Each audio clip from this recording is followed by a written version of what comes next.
तुम्हारी गर्लफ्रेंड सोचती है कि तुम एक ऐसे गांव के अनपढ़ लड़के हो जिसके पास न पैसे हैं और न ही कोई पहचान।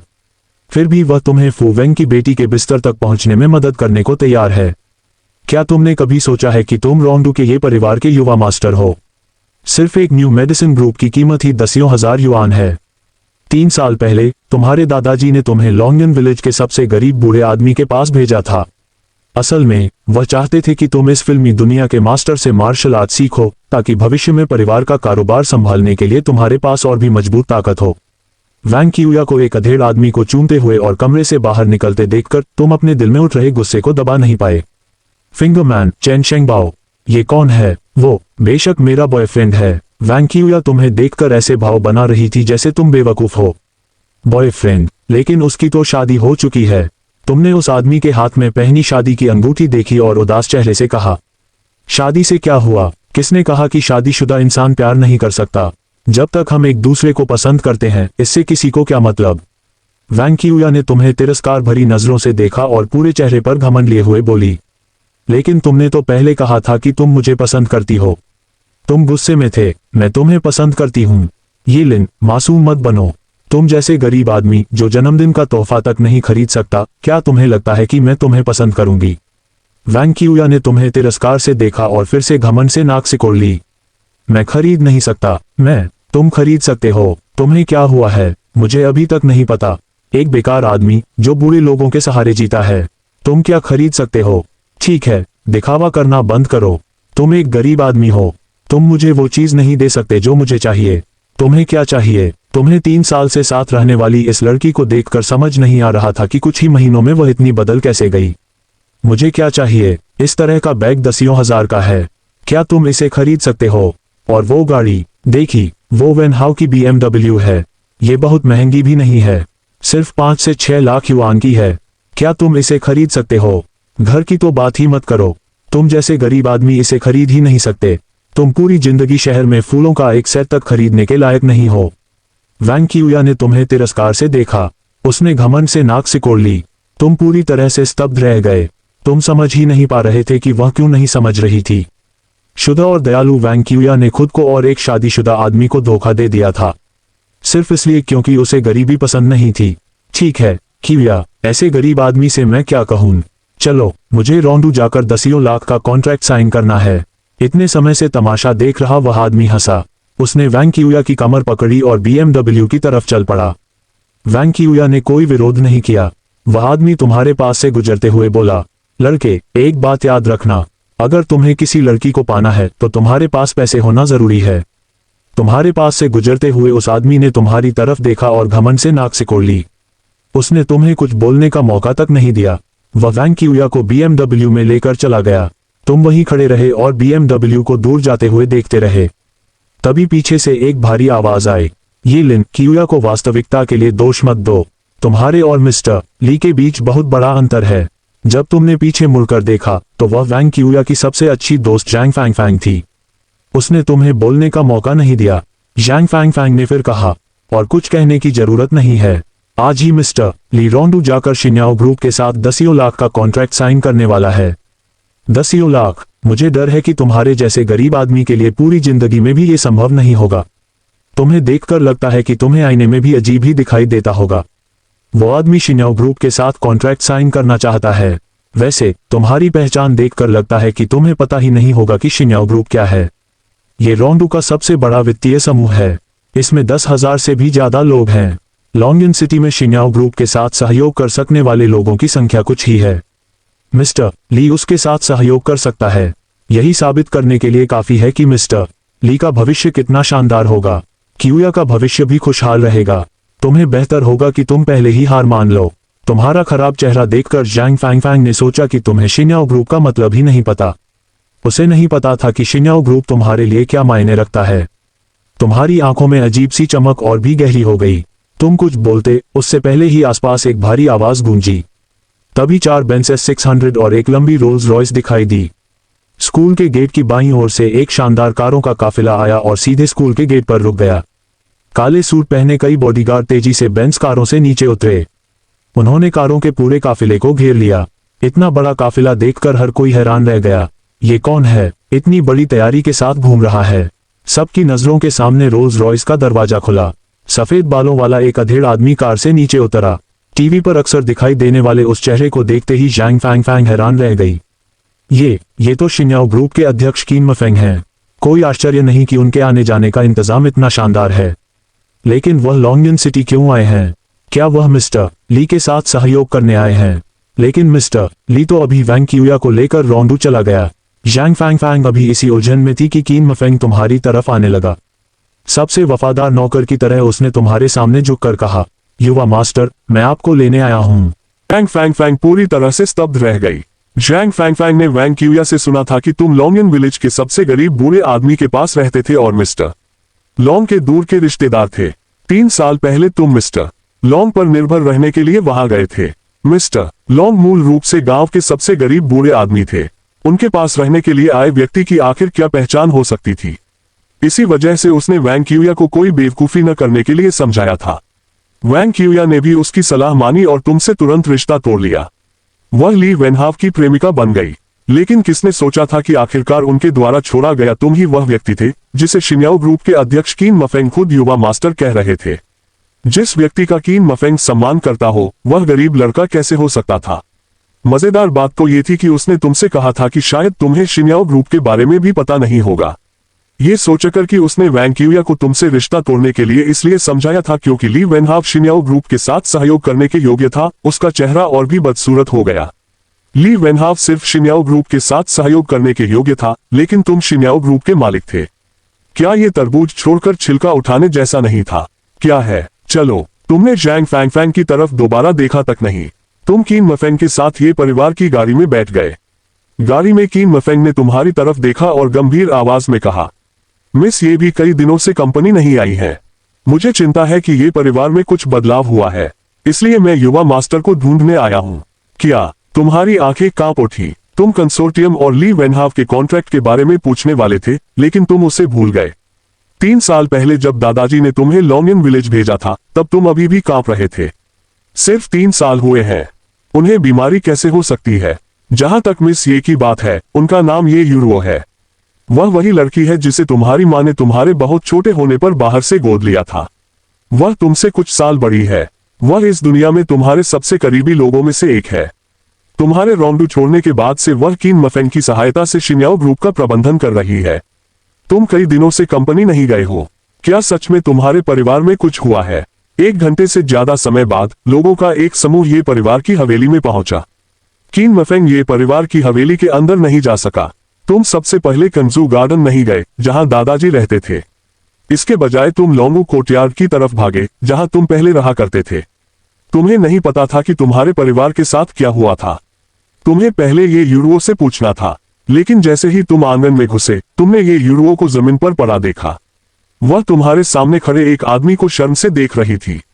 उस आदमी के घमंडी चेहरे को देखते ही तुम्हारे दिल में गुस्से की आग भड़क उठी। ये वैन, इस कमीने ने तुम्हारी गैरमौजूदगी में मिस यूरो को परेशान किया। यूरो, विरोध मत करो, चुपचाप मेरी बात मान लो। भविष्य में भी तुम इसी आंगन की मालकिन रहोगी। मैं तुम्हें जरूर अच्छे से रखूंगा। ये वैन को तुम्हारे पीछे होने का जरा भी एहसास नहीं हुआ। वह मुस्कुराते हुए ये यूरो को देख रहा था। विदेश से पढ़ाई करके लौटने के बाद जब उसने पहली बार ये यूरो को देखा था तो वह उसके शरीर से निकलने वाली प्राचीन और गरिमापूर्ण आभा से गहराई से आकर्षित हो गया था। उस समय उसने उसे पाने के लिए हर तरीका आजमाया था, लेकिन बूढ़ा आदमी बहुत विनम्र था और ये लिन के इस छोटे लड़के को बहुत पसंद करता था, इसलिए वह कुछ भी नहीं कर सकता था। अब बूढ़ा आदमी मरने वाला था। पूरा ये परिवार बदलने वाला था।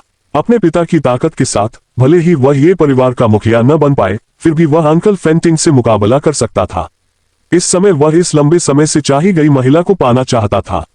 उसे कौन रोक सकता था? जब उसने सोचा कि आखिरकार वह उस महिला को पा सकता है जिसका वह लंबे समय से सपना देख रहा था, तो ये वैन के दिल में राहत की भावना पैदा हुई। लेकिन ये वैन को जो बात बुरी लगी वह ये थी कि ये यूरो ने उसकी तरफ ध्यान नहीं दिया। वह तुम्हारे पीछे देख रही थी। जब ये वैन ने पीछे मुड़कर देखा तो उसने तुम्हें लोहे जैसे कठोर चेहरे के साथ खड़ा देखा। पूरा व्यक्ति स्तब्ध रह गया। ये लड़का वापस क्यों आ गया? कोट, तुमने ये वैन की तरफ देखा तक नहीं। तुम ये यूरो को उठाने वाले थे, लेकिन ये वैन के आदमियों ने तुम्हें रोक लिया। यहां से निकल जाओ। तुम गुस्से में थे। ये वही जगह थी जहां तुम रहते थे। इन लोगों ने तुम्हें रोकने की हिम्मत कैसे की? छोटे जानवर, तुम्हें यहाँ से निकल जाना चाहिए। इस आंगन की हर चीज, यहाँ तक कि तुम्हारी प्यारी बहन यूरो भी। तुम्हें गुस्से में देखकर ये वैन कड़वा सा हंसा। सपने से जागने के बाद ये वैन जल्दी से संभल गया। तुम वापस आकर क्या कर रहे हो? अब परिवार में तुम्हारा सबसे बड़ा सहारा, वह बूढ़ा आदमी, मरने वाला है। उस बूढ़े आदमी के सहारे के बिना तुम कुछ भी नहीं हो। तुम मुझसे क्या मुकाबला करोगे? तुम्हारी आंखें लाल हो गई। तुमने सिर उठाकर ये वैन की तरफ देखा। क्या तुम मुझे डरा रहे हो? क्या तुम्हें लगता है कि तुम अभी भी वही पोते हो जिसे बूढ़ा आदमी सबसे ज्यादा प्यार करता है? सच बता दूं, बूढ़ा आदमी जल्द ही तुम्हारे मरे हुए पिता से मिलने वाला है। भविष्य में ये परिवार ऐसी जगह नहीं रहेगा जहां तुम मनमानी कर सको। तुम्हारी गुस्से भरी नजरों को देखकर ये वैन मुस्कुराया और बॉडीगार्ड से कहा, इन टूटे फूटे हाथ पैर वालों को बाहर फेंक दो। उसकी बात खत्म होते ही कुछ अधीनस्थ मुस्कुराए और अपने हाथों में लोहे की छड़ें उठा ली। जाहिर था कि ये लोग पूरी तैयारी करके आए थे। तुम्हारी आंखों में एक चमक आई। अगले ही पल सबको अपनी आंखों के सामने बस एक चमक दिखाई दी। तुम्हारा शरीर एक परछाई में बदल गया और पलक झपकते ही बॉडीगार्ड्स के बीच पहुंच गया। तुमने एक पैर से सामने खड़े आदमी को इतनी जोरदार लात मारी कि वह 10 मीटर दूर जाकर गिरा। उसी समय तुम घूमे और दूसरे आदमी को भी जमीन पर पटक दिया। किसी ने सोचा भी नहीं था कि इतने आराम से पले बड़े अमीर युवा मास्टर के पास इतनी शानदार मार्शल आर्ट की क्षमता होगी। जब ये वैन को समझ आया कि क्या हुआ है, तब तक उसके सारे आदमी जमीन पर पड़े थे। सिर्फ 2 मिनट में ये वैन का चेहरा पूरी तरह बदल गया। उसे समझ ही नहीं आ रहा था कि तुम इतने ताकतवर कब से हो गए। उसके सारे आदमी तुम्हारे सामने ऐसे गिर रहे थे जैसे उन्हें लड़ना आता ही ना हो। कुछ ही पलों में सभी जमीन पर पड़े थे। तुमने ये वैन की तरफ पहला कदम बढ़ाया। ये वैन का चेहरा पूरी तरह सफेद पड़ गया। खासकर जब तुम सीधे उसकी तरफ बढ़ रहे थे तो उसके चेहरे पर साफ डर दिखाई देने लगा। ये लिन, अपने पिता के सहारे के बिना तुम मुझे मारने की हिम्मत कैसे कर सकते हो? तुम्हें समझना चाहिए कि तुमने उसे अपनी बात पूरी करने का मौका तक नहीं दिया। सीधा उसके चेहरे पर मुक्का जड़ दिया। ये वैन की नाक से तुरंत खून निकल आया और उसका पूरा शरीर पीछे की तरफ जा गिरा। ये लिन, क्या तुम पागल हो? तुम्हारे पिता मरने वाले हैं, फिर भी तुम मुझे छूने की हिम्मत कर रहे हो। ये वैन जमीन पर पड़ा हुआ अपनी नाक पकड़कर तुम्हें घूरने लगा। तुम बिना रुके उसकी तरफ बढ़ते रहे। अगर मैंने तुम्हें छू लिया तो क्या? तुमने ठंडी आवाज में कहा। ये वैन का चेहरा डर से बदल गया। ये लिन, मेरी बात सुनो, मुझे कुछ कहना है। तुम्हारी ठंडी आंखों को देखकर आखिरकार उसे समझ आ गया कि इस बार मामला मजाक का नहीं है।